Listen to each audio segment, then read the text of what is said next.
অন্যরা এক্সামের সময় তাদের বান্ধবীদের যেভাবে হেল্প করে। আর একটু জোরে বল। একের ক। তোমরা কথা বলছো কেন? কিসের এত কথা? বাসা থেকে পড়ে আসোনি? ম্যাম আমার পেন্সিলটা আনিনি তো এজন্য ওর কাছে পেন্সিল চাচ্ছিলাম। ম্যাম ওর কাছ থেকে একটু পেন্সিলটা নিয়ে আসবো? হ্যাঁ হ্যাঁ, যাও নিয়ে আসো। আচ্ছা।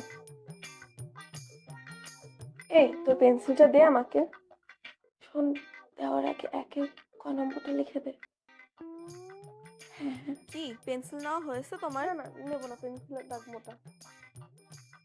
এই দেখতে পারছিস ভালো করে? না না, দেখা যায় না, একটু উঁচু করে ধর। এবার দেখতে পারছিস? হ্যাঁ হয়েছে, দাঁড়া দেখি। এই মেয়ে, তোমার খাতাটা উঁচু করে রেখেছো কেন?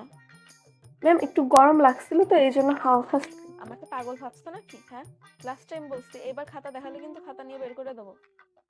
ম্যাম ওর একটু দেখাই, না হলে ও ফেল করবে। ওরে বাবা, কি দরদ!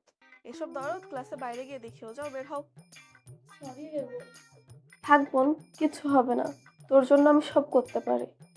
আমি ফেল করলেও খুশি। আমি চাই দুইজনে পাস কর। এই মেয়ে, তুমি কি বের হবা? আমি চাই। হ্যাঁ।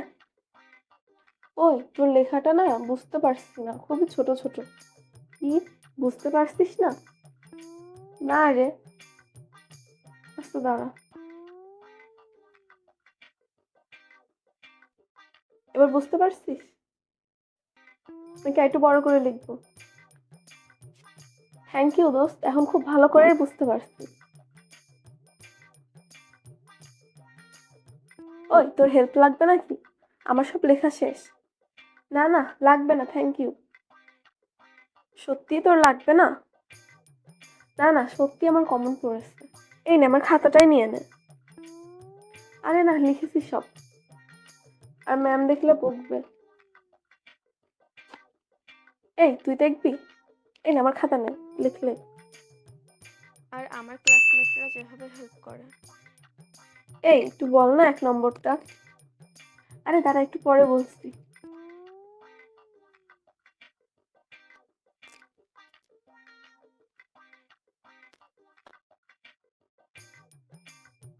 এ দেখা না বোন একটু।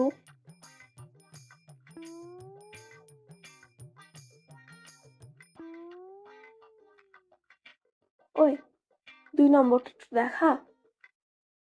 আমি লিখিনি রে। আমি তো দেখলাম তুই লিখেছিস। আরে না, ভুল হয়েছিল তাই কেটে দিয়েছিলাম। বান্ধবী একটু শোন না। ও একটু শোন না প্লিজ। এই আমাকে একটু দেখা না। আমি কিছু পারিনি, হচ্ছে না। আমিও কিছু পারছি না রে। আজ মনে হয় সাদা খাতায় জমা দিতে হবে। আজ এক্সামটা খারাপ হলো রে, কিচ্ছু লিখতে পারিনি। আমি মনে হয় এক্সামে পাসই করতে পারবো না।